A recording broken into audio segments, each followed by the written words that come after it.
В Чувашской УФАС все чаще поступают жалобы на действия органов власти и все реже на монополистов.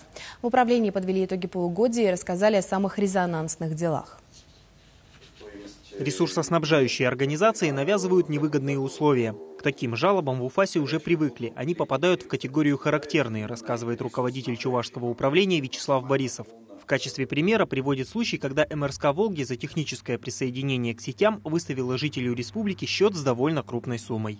Оплата для граждан, для индивидуальных предпринимателей, если осуществляется техническое присоединение к сетям до 15 киловатт, установлено 550 рублей. В данном случае расчет был выставлен со стороны сетевой компании по индивидуальному тарифу. В итоге счет превышал сумму, установленную законом, десятки раз. Правда, после предупреждения со стороны антимонопольной службы компания нарушение устранила. На органы власти жалуются по нескольким направлениям. Чаще всего жители недовольны тем, как чиновники проводят торги на муниципальное имущество и землю. Еще одно слабое место представителей власти – общественный транспорт. Сотрудники антимонопольной службы сталкивались с тем, что условия на рынке перевозок меняются не публично, а где-то в кулуарах. Говоря о пассажирских перевозках, нужно сказать, еще не все 100% наши предупреждения исполняются. Бывают случаи, когда не исполняются наши предупреждения. Но в этом случае возбуждается антимонопольное дело после вынесения решений комиссии о том, что нарушено антимонопольное законодательство, уже принимаются меры